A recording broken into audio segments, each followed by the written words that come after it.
Buenas noches a todos. El Señor les continúe bendiciendo. Voy a compartir aquí la presentación, espero que ahí la puedan ver. Quiero entonces invitarlos esta noche a pensar en el texto de Deuteronomio, capítulo 2, del 1 al 25, y poco a poco lo vamos a ir desarrollando. Tiene ahí como subtítulo, Dios hizo y hará. Y ya les he mencionado un par de veces que nuestra fe está relacionada con el hecho de que Dios es un Dios que ha actuado en la historia. Y así como lo hemos visto actuar en el pasado, sabemos que va a seguir actuando a lo largo de la historia.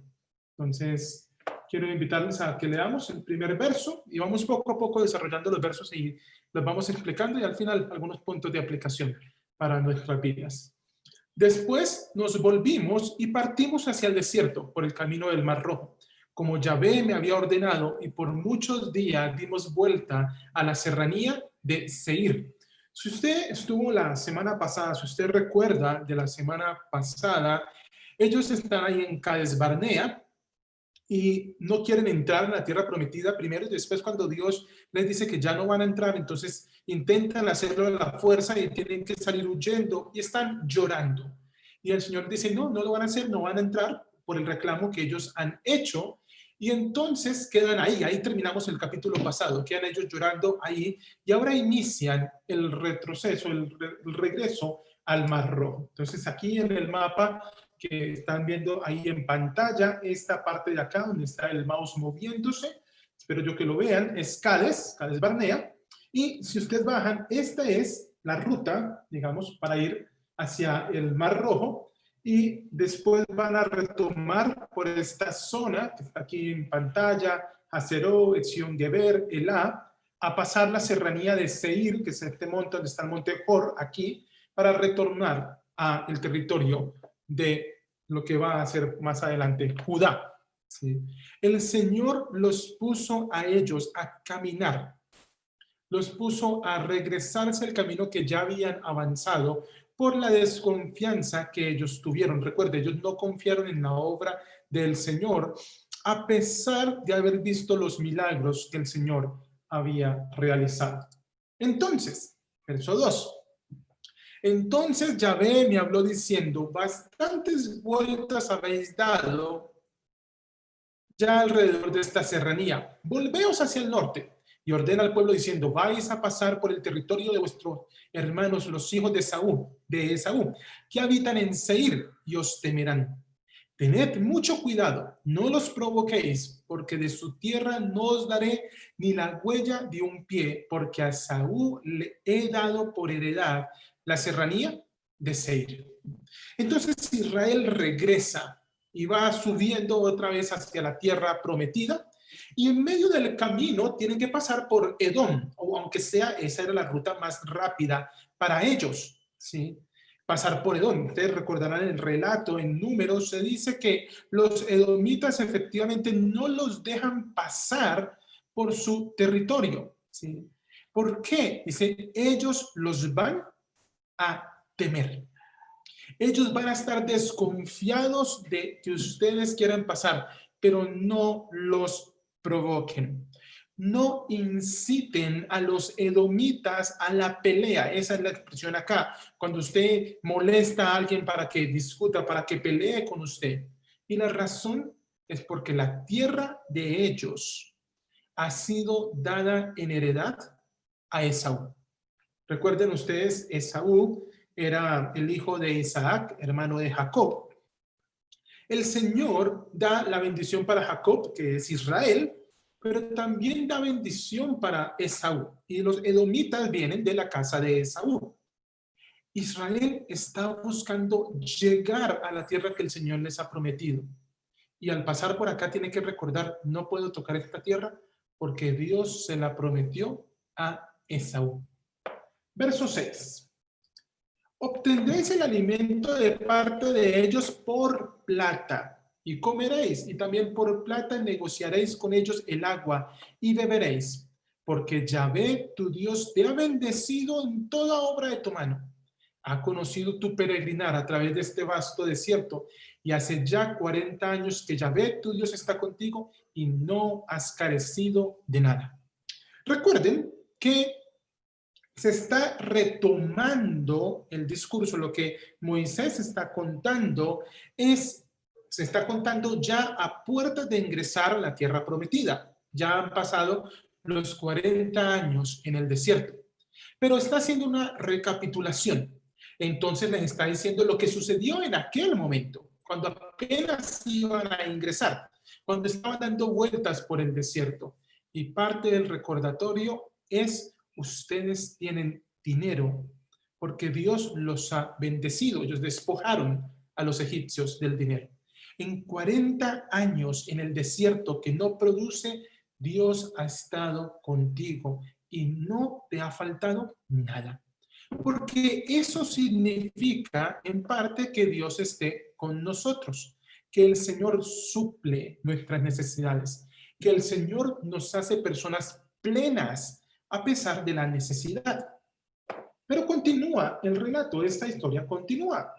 Dice: así pasamos de largo a nuestros hermanos, los hijos de Esaú, los edomitas, moradores en Seir, esas montañas en la zona oriental que les mostré, por el camino del Arabá, el desierto, desde Elad y Esión-Geber, que están en el Golfo, abajo, en Sinaí, y nos volvimos y pasamos adelante, camino del desierto de Moab.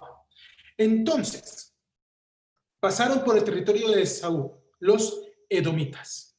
Ahora van a pasar por el territorio de Moab. Y el texto nos va a recordar de dónde vienen los moabitas. Yahvé me dijo: no hostilicéis a los moabitas, ni contendáis con ellos en guerra, porque no te daré nada de su tierra por posesión, pues he dado Ar, así se llamaba la ciudad y el sector, a los hijos de Lot por posesión suya. Recuerden, Israel está buscando su tierra prometida, la tierra que Dios les dijo que les iba a dar. Y en el camino el Señor les dice: no toquen a los edomitas porque la tierra de ellos yo se la prometí a ellos. No toquen a los moabitas porque la tierra de ellos yo se la prometí a ellos. Pero note la otra información que nos da, versos 10 al 12. Allí habitaron antes los emitas, pueblo grande y numeroso, alto como los anaseos. Los anaseos son aquellos gigantes que generaron temor en los espías que Israel mandó. Ellos también, como los anaseos, eran considerados refaitas, gigantes, gente de estatura grande, excepcional, ¿sí? Pero también se consideraba que la expresión refaín, refaíta, significaba aquel que lleva el espíritu de los muertos. Generaban temor, ¿sí? Aunque los moabitas los llamaban emitas. También en Seir habitaron antes los horeos, a los cuales los hijos de Esaú desposeyeron y destruyeron delante de ellos, y se establecieron en su lugar, tal como Israel hizo en la tierra que Yahvé les dio por posesión. Ojo, este paréntesis que hace acá la narración es supremamente importante. Israel tiene miedo, tuvo miedo de entrar a la tierra que Dios le había prometido. Y el Señor, llevándolos por el camino, les recuerda: los edomitas están aquí y ellos tuvieron que vencer gigantes. Los moabitas están aquí y ellos tuvieron que vencer gigantes. Pero yo les di la tierra porque yo se las había prometido. Y a ustedes también se las prometí, a ustedes también se las voy a dar. Ustedes simplemente deben creer, porque así como lo hice con el edomita, así como lo hice con el moabita, lo voy a hacer con ustedes. Entonces, verso 13, ahora pues, levantaos y pasad el torrente de Ceret. Y en efecto, dice Moisés, pasamos el torrente de Ceret, el tiempo que anduvimos desde Cades Barnea hasta que pasamos el torrente de Ceret, fueron 38 años, hasta que toda la generación de los hombres de guerra se extinguió en medio del campamento, tal como Yahvé les había jurado. 38 años, 38 años por no creer en la mano poderosa del Señor. Hace 8 días el Señor me dio la oportunidad de celebrar mis primeros 36 años. Y a uno le parece que 36 años es mucho tiempo. Pues a mí me parece que es mucho tiempo, 36 años. Ahora no me imagino 38 años caminando por el desierto, sin un lugar fijo en el cual vivir, simplemente por no confiar en los milagros de Dios.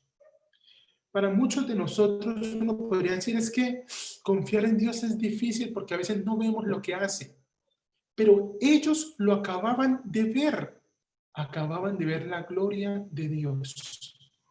Y el Señor ahora les está recordando que así como hizo con los moabitas y con los edomitas, también lo haría con ellos, pero que ellos tuvieron una oportunidad de entrar confiando y por no hacerlo, tuvieron que dar vueltas en el desierto 38 años hasta que todos los hombres de guerra se murieron, tal como Yahvé les había jurado, tal como el Señor les había dicho, no van a entrar. Exceptuando Caleb, exceptuando Josué, los demás no van a entrar y murieron en el desierto, porque la mano de Yahvé, dice el verso 15, se dejó sentir en ellos para dispersarlos de en medio del campamento hasta su extinción. Y sucedió que cuando todos los hombres de guerra de entre el pueblo habían perecido, Yahvé me habló diciendo: la mano del Señor se puso contra el pueblo de Israel. Sí, la mano de Yahvé se dejó sentir, dice el texto. Recuerden que cuando están en Egipto y hacen los milagros, Moisés, las señales, estas plagas, cuando hacen las primeras señales, los magos imitan las señales, replican. Ellos también pueden hacer que la vara se convierta en serpiente. Ellos también pueden convertir el agua en sangre. Pero cuando no pueden imitar las plagas, ellos tienen que reconocer, esta es la mano de Dios. Esta es una obra milagrosa. Eso es lo que significa la expresión. Esta es la mano de Dios. Esta es una obra milagrosa del Señor. Y ahora Moisés tiene que reconocer que la mano de Dios se ha puesto contra los hijos de Israel. Y esos 38 años no iban a finalizar hasta que no muriesen estas personas por haber desconfiado, haber faltado a la fe en el Señor. Pero Dios le siguió hablando a Moisés. Verso 18. Hoy pasarás por Ar, la parte norte del mapa que les alcancé a mostrar, la frontera de Moab, y te aproximarás por frente a los hijos de Amón. No los hostigues ni los provoques, porque no te daré posesión de la tierra de los hijos de Amón, pues la he dado a los hijos de Lot por heredad. Moabitas y amonitas descendían de Lot, de cada una de sus hijas. Edomitas descendían de Esaú, el hermano de Jacob. Y el Señor les está diciendo, pues yo no voy a permitir que ustedes toquen esa tierra, porque yo se las he prometido a ellos. Es la heredad de ellos. Pero noten, vuelve a ver otro paréntesis aquí. Era también conocida como tierra de los refaítas, pues antiguamente habitaron en ella los refaítas, a los cuales los amonitas llamaban sansumitas. La expresión aquí, ese sansumita, es la misma palabra que se utilizaba, la misma raíz que se utilizaba para hablar de la maldad. Entonces los refaítas, refaín, que reflejaba el que lleva el espíritu de los malos, ahora los sansumitas son los malos. Pueblo grande y numeroso, alto como los anaseos, que Yahvé destruyó. Fue Yahvé quien los destruyó delante de ellos, quienes los desposeyeron y habitaron en su lugar, tal como hizo con los hijos de Saúl que habitaban en Seir cuando destruyó a los horeos delante de ellos, y ellos los desposeyeron y habitaron en su lugar hasta este día. Y los caftoreos, salidos de Caftor, destruyeron a los abeos que moraban en aldeas hasta Gaza y habitaron en su lugar. Dios es el Dios que da la tierra. Dios es el Dios que destruye a los gigantes. Israel no tenía una razón para temer. No se justificaba que frente a los anaseos ellos estuviesen amedrentados, porque el Señor les había prometido. Dios dijo, Dios ha hecho, Dios hará. Él sigue actuando, Él sigue haciendo. Y por eso estos paréntesis para recordarle a Israel la historia. Porque ahora ellos están a punto de ingresar a la tierra prometida, pero tienen que ingresar con el recordatorio, con la claridad en su mente. Es Dios quien va delante de nosotros, es Dios quien nos va a hacer entrar en esta tierra. Entonces, verso 24. Disponeos, partir y pasad el torrente Arnón. He aquí entregado en tu mano a Sehón, rey de Hesbón, el amorreo, y a su tierra. Comienza a conquistar y entra en batalla contra él. Hoy mismo, dice el Señor, comienzo a infundir espanto y temor delante de ti, entre los pueblos que existen bajo todos los cielos, los cuales cuando tengan noticia de ti, temblarán y desfallecerán ante tu presencia. Hoy mismo comienzo a infundir espanto y temor. En el capítulo anterior, el Señor les dijo, ustedes van a la tierra, no teman ni desmayen. No teman ni desmayen porque yo estoy con ustedes. Ahora les está diciendo, como ustedes no teman ni desmayan porque yo voy con ustedes, yo, Dios, voy a infundir sobre aquellos de la tierra espanto y temor.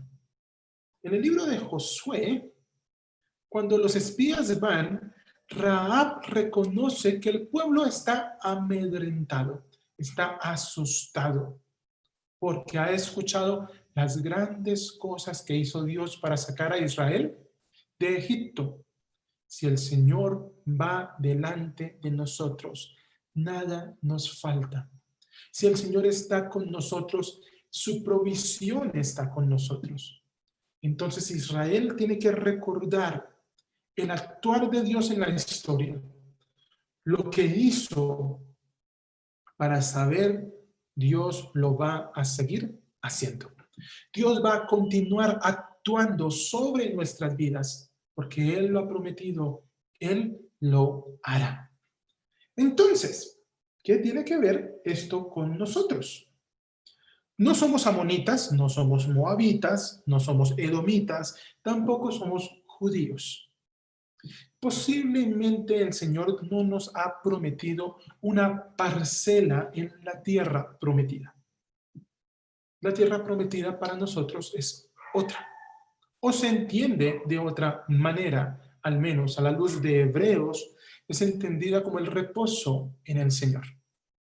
Aún así, quisiera compartir con ustedes tres aspectos en los cuales este texto habla a nuestras vidas. El primero es que vemos en la historia el obrar de Dios que nos motiva a seguir. Sabemos que Dios ha actuado. Sabemos que el Señor obra y por eso nosotros debemos seguir adelante. El saber que el Señor nos protege en medio de las dificultades, que el Señor provee en medio de las dificultades, debe llevarnos a nosotros a seguir adelante. El obrar de Dios debe fortalecer nuestra fe, debe hacernos personas agradecidas. Israel desagradó a Dios porque desconfió a pesar de ver los milagros. El Señor dijo que iba a hacer, y si el Señor lo dice, Él lo hace. Entonces nosotros debemos ver la historia, mirar hacia atrás y reconocer que la forma en la que Dios ha obrado, Él va a seguir obrando. Si uno recuerda el texto lema de la denominación, Cristo es el mismo ayer, hoy y por los siglos. Partimos del recuerdo, lo que Él hizo antes, lo hace hoy y lo va a seguir haciendo en nuestra historia. Lo segundo es que debemos entender que la bendición de Dios no implica el daño de otros. Que Dios nos bendiga a nosotros, perdón, Que Dios nos bendiga a nosotros no significa que otros tienen que sufrir porque Dios nos ha dado bendición a nosotros. La bendición de Dios para nuestras vidas es la bendición de Dios para nuestras vidas. Lo que Dios le ha prometido a otros, lo que Dios le da a los otros, es lo que el Señor le ofreció a esas personas. Israel tenía claro que su bendición no partía del daño del edomita, no partía del daño del moabita, no partía del daño de los amonitas, ¿sí? Era la bendición para ellos. Y sí, sacaron a los amorreos, y sacaron a los jebuseos, y a los jerjeseos, y a todos los demás que sacaron de la tierra, porque Dios les había dicho que les iba a quitar esa posesión a ellos, para dársela a Israel. Pero Israel no podía buscar dañar a otros simplemente, era donde Dios iba delante de ellos. A veces queremos bendición para nuestra vida, pero la queremos a costillas de otros. Queremos que la bendición para nosotros implique el daño de otras personas. No, si Dios tiene una bendición para su vida, es para su vida. Si Dios se lo prometió, Dios se la va a dar. No necesitamos dañar a los demás. Lo tercero es que entendemos o debemos entender que para nuestro bien, que nuestro bien venga de Dios, ¿sí? Dios debe ir delante nuestro. Si nosotros queremos el bien en nuestra vida, debemos seguir a Dios. Debemos caminar con Dios. Significa que yo no tomo mis decisiones por mí mismo, solamente pensando en mí. Decido porque sigo a Dios. Israel no necesitó de plata en el desierto, no necesitó de ropa en el desierto, no necesitó de fuerza para entrar a la tierra prometida, porque Dios iba delante de ellos. Y cada vez que Dios no fue delante de ellos, el pueblo pagó las consecuencias. Por eso Moisés, cuando aún estaban en el desierto, le dijo a Dios: si tú no vas con nosotros, si tú no vas delante de nosotros, no nos lleves, no nos mandes a ir. Queremos que tú vayas delante de nosotros. Y nosotros debemos buscar ese elemento, que el Señor vaya delante nuestro. Y entonces, ¿cómo vemos a Cristo? ¿Cómo entra Cristo aquí? No solamente en Jesucristo es el mismo ayer y hoy y por los siglos. Estaba pensando en la comisión, en la oferta que Jesús nos ha hecho. He aquí, yo estoy con vosotros todos los días hasta el fin. Nuestra confianza, nuestra fe se afirma en que en medio de cualquier situación en la que nos encontramos, Jesús, Dios, está con nosotros. Entonces debemos seguirle, debemos caminar con Él. Debe ser claro para nosotros que nuestra vida debe seguir al Señor, porque caminamos con Él, porque le obedecemos a Él. Que el Señor nos ayude a caminar con Él cada día de nuestras vidas. Oremos. Señor, yo te doy gracias, Padre, por tu palabra, por la oportunidad que nos regalas de pensar en la historia de Israel, para saber que somos invitados a caminar contigo. Ayúdanos, Señor, a entender que tú has obrado en la historia y lo seguirás haciendo. Ayúdanos a entender que tú debes ir delante de nosotros, que nosotros debemos seguirte. Ayúdanos a no desear el mal de otros, porque sabemos que la provisión para nosotros, la bendición, viene de tu mano, porque tú siempre estás con nosotros. Gracias por la maravillosa promesa de que siempre estarás con nosotros todos los días, hasta el fin. Que tu presencia esté con nosotros y vaya delante nuestro cada día de nuestras vidas. Bendito sea tu nombre en Cristo Jesús. Amén.